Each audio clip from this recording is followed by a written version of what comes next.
মধ্যে জ্বালাইয়া এমন উত্তপ্ত আগুন দেওয়া হইতেছে। আমি যখন উত্তপ্ত আগুন দেখলাম, জ্বালানো দেখলাম, দেখার সাথে সাথে আমার মাথা ঘুরতে দিয়ে দিল। আমার মাথা ঘুরানো দিয়ে আমি ভরে গেলাম। জিবরাইল আমিন বললেন, ইয়া রাসূলুল্লাহ, ইয়া হাবিবাল্লাহ। আল্লাহর নবী বললেন, জিবরাইল আমিন আমার পায়ের মধ্যে মালিশ করতেছে।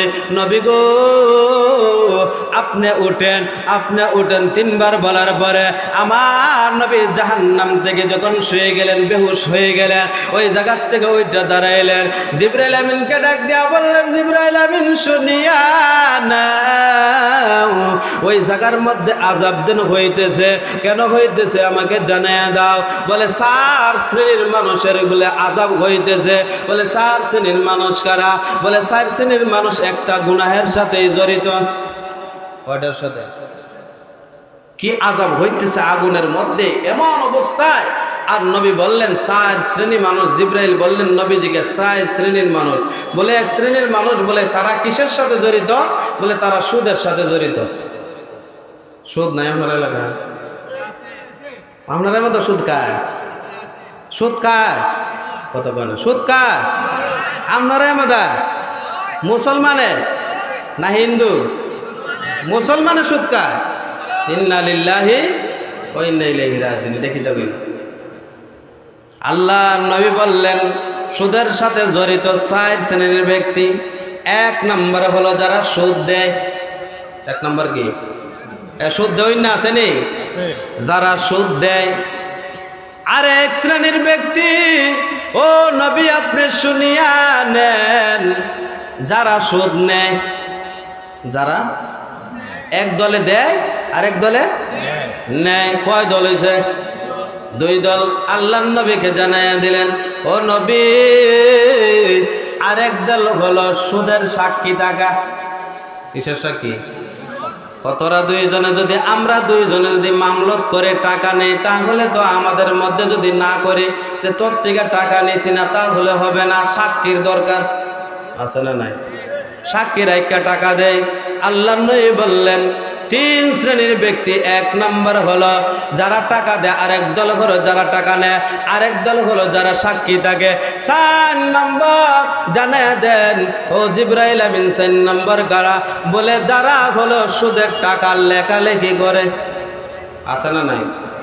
সুদের দলিল করে না মানুষে? কাগজ করে না? কাগজ করে 1 লাখ টাকা নিলে এত মাসের জন্য এত টাকা দিয়া দানের উপরে, চালের উপরে, টেহার উপরে। আছে না নাই? ওইগুলা জেনে কয় শ্রেণীর ব্যক্তি? এই 4 শ্রেণীর ব্যক্তি সুদের সাথে আছে না নাই?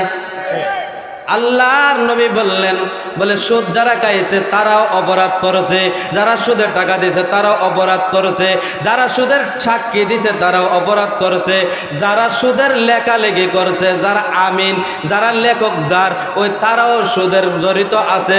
ওই 4 শ্রেণীর ব্যক্তি, ওই 4 শ্রেণীর ব্যক্তিকে আমি দেখলাম জাহান্নামের ভিতরে উল্টাইয়া তাদেরকে এমনভাবে আযাব দেওয়া হইতেছে। নিচে দিও আগুন, সামনে দিও আগুন, পিছন দিও আগুন, সব দিক দিয়ে আগুন দেওয়া হইতেছে।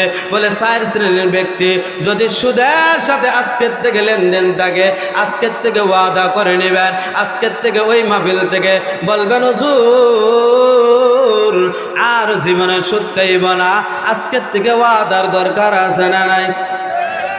ওয়াদা করবেন তো ইনশাআল্লাহ? এই কেন এই মাঠেও তো অনেকে আছে হুজুরে সুদের আলাপ করতেছে, হুজুরে গেলে সুদে টিয়া লাগামো, এই মাহফিলই লাগাইবে। আছে না নাই? হুজুরে গেলে হুজুরে কয়ে গেছে, হুজুরে ভাড়ায় না আনছি। আছে না নাই? হুজুরে কয়ে যাইবে হুজুরে আনছে। আবার কিছু মানুষে কবে হুজুরে ক্যাডারে দাওয়াত দিছে, সুদের আলোচনা করে। আছে না নাই? এরকম ফাঁকনা লোক আছে না নাই? তাহলে তারা বোঝা গেল তারা দেশের শত্রু, সমাজের শত্রু, তারা ওই রাষ্ট্রের শত্রু। কারণ হলো তারা মুসলমান নামদারি লাগাইছে কিন্তু সুদের উপরে টেহা লাগা। আছে না নাই? ওইগুলার থেকে যদি বাঁচতে চান তাহলে সুদের লেনদেন বন্ধ করতে হবে, আর হাওলাত দেওয়া, কর্জা দেওয়া চালু করতে হবে। বলে হুজুর হাওলাত টেহা দিলে তো পাওয়া যায় না, জুতার স্যান্ডেলের বাগল গোল সব জায়গা, কিন্তু টেহা পাওয়া যায় না। ঠিক কি না? স্যান্ডেল কয় জোড়া দেন চিরন লাগে, যদি কর্জা দেন, হাওলাত দেন, যদি মানুষের দাঁড় দেন, তাহলে আপনার জুতা থাকতো না, কিন্তু টেহা তো পাইতো না, জুতাও থাকতো না। আছে না নাই? হ্যাঁ, এই কারণেই কিন্তু মানুষ কর্জ দেয় না, ধার দেয় না। টাকা মানুষকে বিপদে বললেও নাই, কিন্তু সুদের উপরে গইলে বেড়া তাড়াতাড়ি দিয়ালা আছে না নাই? তুই জানো স্যার, আমি জানি, আমি দেন সুদ খাই না, কারণ হইলে আমি এলাকার সর্দার, আছে না নাই? আমরা দুইজনে জানি, আর কেউ জানে না।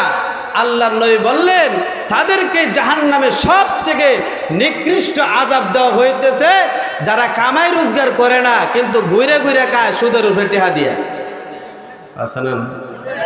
ঘুরে আর খায় মানুষের দিকে। কেউ তুমি তো সারা বছর কোনো কাজ কাম করো না, আমরা দেখি তুমি খালি পকেটের মধ্যে হাত দিয়া আর সুসা লাগায় হাঁটো। তুমি কেমনে কি করো সারা বছর দিয়ে? এমনি অর্ডার। আমরা দিয়ে সারা জীবন খালি কাজ করি, সারা বছর কাজ করি, মাসে একদিনও বয়া খাইতে পারি না। কারণ যদি একদিন বয়া খায়, এরপরের দিন আবার দেখা যাবে নুন আনতে ফান্তা ফুরায়, আছে না নাই? কিন্তু তুমি যে সারা বছর ঘুরে ফিরে খাও, তুমি কেমনে খাও? কয়েন না আমার একটা ব্যবসা আছে। কি কয়? আছে না নাই? আমার একটা ব্যবসা আছে। হুজুর রে কয়, হুজুর আমার একটা ব্যবসা আছে, আপনি কি করবেন? বলে আমার ব্যবসাটার লেগে দোয়া করেন। কি কয়? আমার ব্যবসাটার লেগে? হুজুরে কয়, চাচা কি এর ব্যবসা এটা? কেন কয়? বুঝেন না আমার কথা? হুজুরে কি কয়? আপনারা এমনিতে কন মিয়া সাহেব, আপনার মধ্যে কিতাব হইন, মিয়া সাহেব হইন, আবার হুজুরও হইন, ঠিক না? কয়েন মিয়া সাহেব যে আমার দোকানের লাগে, আমার ব্যবসার লাগে দোয়া করো। তখন হুজুরে বলতেছে, আপনার কি ব্যবসা কইবেন না? তো ছোট্টখাটো একটা ব্যবসা দিয়া চলি। কি দিয়া?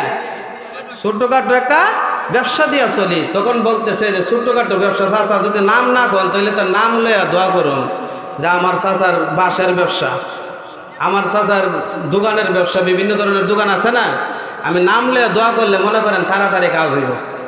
তাড়াতাড়ি কি হবে? কাজ হবে। তখন বলতেছে, হুজুর আমি তো টেহার ব্যবসা করি। কি এর ব্যবসা? হুজুর চাচা আমি তো বুঝলাম না, দুনিয়াত কত ব্যবসায় দেখলাম, কিন্তু টেহার কি ব্যবসাটা আমার কয়াল? অনেক বেটা কেঁচাকেচি করতেছে, না হুজুর এটা আপনারা কোন যেত না, আমার ব্যবসা লইয়া দোয়া করে লেন। কি লইয়া? ব্যবসা লইয়া দোয়া করে লেন। হুজুর আবার ফিসলা আছে, চাচা ব্যবসা লইয়া দোয়া করেন যেত না। দোয়া যদি আসমানে উঠতে চায় আর আল্লাহ যদি কবুল করতে চায়, আপনার ব্যবসার নাম লইয়া করান লাগবো। কি লইয়া? ব্যবসার নাম লইয়া করান লাগবো। তখন বলতেছে যে হুজুর কেউরে কয়েন না, আমি কিছু মানুষের উপকার করি আর মানুষে আমার কিছু দেয়। মানুষে কি করে?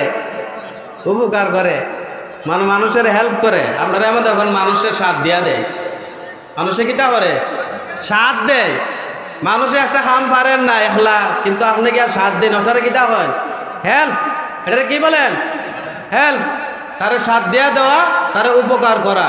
তাহলে বলতেছে চাচা কি হেল্প, মানুষের উপকার করেন, কইতেন না? বাইঙ্গা কইতেন না আমারে? ও বাইঙ্গা কই, হুজুর মানুষে আমি প্রতি বছরে 1 লাখ টাকা দেই, আমার 40,000 লাগাইয়া দেয়। কিতা দেয়? বুঝেন না কথা? বুঝেন না আমার? 1 লাখ টাকা দেয়, কত দেয় বছরে? 40,000। বছরের পরে না, 1 লাখ থেকে আমি 40,000 রাখা দেই। এরকম ডাহাইত আছে না নাই? এরকম 70 আছে না নাই? এই দেশে নাই? 40,000 সাথে সাথে রাখা দেয়, 50,000 সাথে সাথে রাখা দেয়, 30,000 সাথে সাথে রাখা দেয়। হুজুরে কয় চাচা এই দোয়া করেন যেত না, দরকার আমার থেকে 100 টাকা নিয়ে মসজিদে দান করেন, কিন্তু আপনার লাগে আমি দোয়া করতে পারতাম না, কারণ এই ব্যবসা আল্লাহর রাসূলের শিখায় দেওয়া যায় নাই। ঠিক কিনা? শিখায় দেয়া যায় নাই। এইটা ব্যবসা হতে পারে না, এটা হলো হারামখোর। ঠিক কিনা? এটা হলো হারাম জাদা। যদি ভালো জাদা হইতো কোনোদিন সুদ খাইতো না। ঠিক কিনা? একজন ব্যক্তি মসজিদ থেকে বাইরেছে। কোন জায়গার থেকে? বুঝছেন কথাগুলো? বুঝছেন? মসজিদ থেকে বাইরেছে। বাইরেনের পরে চাচার দাঁতের বেদনা। কিসের বেদনা? দাঁতের ব্যথা। বুঝেন না আপনারা? দাঁতের ব্যথা যখন ধরছে, ইমাম সাহেবরে বলতেছে, ইমাম সাহেব এমন কিছু আসেনি যে আমি ডাক্তার, কত ডাক্তার দেখাইছি, কিন্তু আমার দাঁতের ব্যথা। বুঝেন না আমার কথা? দাঁতের ব্যথা কি হয় না? ভালো হয় না। হুজুরে কইতেছে আপনার দাঁতের ব্যথা একটা ওষুধে শুধু যাইব, আর কোনো ওষুধে আপনারা ধরতো না। বলে কি, বলে 5 জন সুদ করে যদি একটা পানির একটা গ্লাসের মধ্যে যদি ফু দিয়া আপনি খাইতে পারেন, তাহলে আপনার দাঁতের বেদনা সাথে সাথে শেষ। বুঝেন না কথা? কয়জন সুদকুর? 5 জন সুদকুর যদি একটা গ্লাসের মধ্যে ফু দেওয়ার সাথে সাথে যদি আপনি খান, তাহলে সাথে সাথে ব্যথা শেষ। চাচা কয়, তা হুজুরে কইতেছে, চাচা সুদকুর আছেন এলাকার ভিতরে? তোর হুজুর কি কর? আমার ঘরে 5 জন আছে। বুঝেন না কথা? আমার ঘরে কয়জন আছে? আমিও খাই, আমার বউও খায়, আমার মেয়েও খায়, আমার ছেলেও খায়, আমার ছেলের বউও খায়। আরো কইতাম নি হুজুর? আছে না নাই? আরো কইতাম নি হুজুর? কোকা আর কোন লাগতো না। চাচা আপনার মুখ দিয়ে এগুলা আনানোর জন্যই আপনারা এগুলা বলছি, আপনার ঘরের ভিতরে সুদ করে আসেনি। বুঝছেন নি কথা? এখন প্রতিটা ঘরে ঘরে আছে না নাই? দি সুদের সাথে জড়িত নাই? আছে। তাহলে সুদ থেকে বাঁচতে হবে। কিসের দিকে? এখন আসেন, ঘুষখোর। কি কর? সুদ করে রইল 70টা গুনাহ। খেয়াল করেন কয়টা গুনাহ? বোঝার জন্য বলতেছি, আপনারা এগুলা প্রচার করবেন বেশিরভাগ। সুদ করে কয়টা গুনাহ? 70টা গুনাহ। কয়টা? 70টা গুনাহ। 70টা গুনার থেকে সবথেকে বড় গুনাহ হলো, আমি কোরআনের আয়াত বলতেছি, আল্লাহ রাব্বুল আলামিন জানিয়ে দিলেন, ইয়া আইয়ুহাল্লাযীনা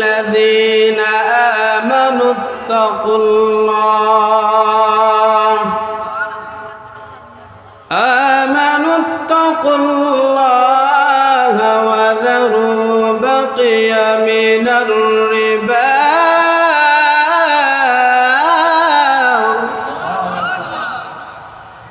ইন কুনতুম মুমিনিন।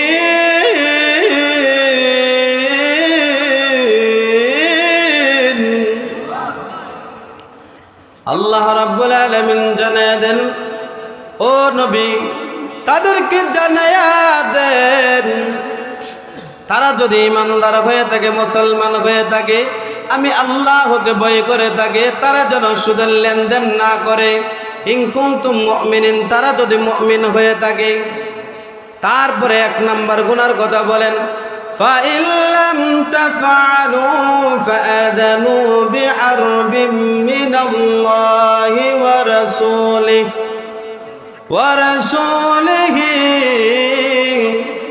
আল্লাহ রাব্বুল আলামিন জানিয়ে দিলেন, সুদের সবথেকে বড় গুনাহ হলো আল্লাহ এবং আল্লাহর রাসূলের বিরুদ্ধে যুদ্ধ ঘোষণা করা।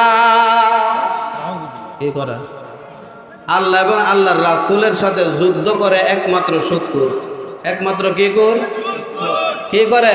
আল্লাহ এবং আল্লাহর রাসূলের বিরুদ্ধে যুদ্ধ করার জন্য তারা নেমে যায় মাঠের মধ্যে। তাইলে বোঝা গেল কত বড় কলিজা তাদের। 2 নাম্বার গুনাহ। 1 নাম্বার হলো সবচেয়ে উপরে, মা এবং আল্লাহ এবং আল্লাহর রাসূলের বিরুদ্ধে যুদ্ধ করা। একবারে নিম্নের গুনাহটা হলো, একবারে স্বাভাবিক, একবারে ছোট্ট গুনাহটা হলো, আল্লাহর নবী জানায়া দেন, মার সাথে 36 বার জিনা করা। কথা কয় না? মার সাথে কয়বার? 36 বার। একমাত্র সুদ করে মার সাথে জিনা করে। কেডা করে? একমাত্র সুদ করে মার সাথে জিনা করে, আর কেউ জিনা করতে পারে না। 1 টাকা যদি হারাম ভাবে খান, 1 টাকা যদি সুদের উপরে লাগায়া খান, তাহলে 1 টাকার বিনিময় মার সাথে 36 বার জিনার গুনাহ হয়। তাহলে বোঝা গেল তাদের কলিজা বড় শক্ত। ঠিক কি? তাদের কলিজা কি শক্ত হয়ে গেছে। আল্লাহ রাব্বুল আলামিন জানিয়ে দিলেন, খাতামাল্লাহু আলা কুলুবিহিম ওয়া আলা সামঈহিম ওয়া আলা আবসারিহিম গিশাওয়াতু ওয়া লাহুম আযাবুন আযীম।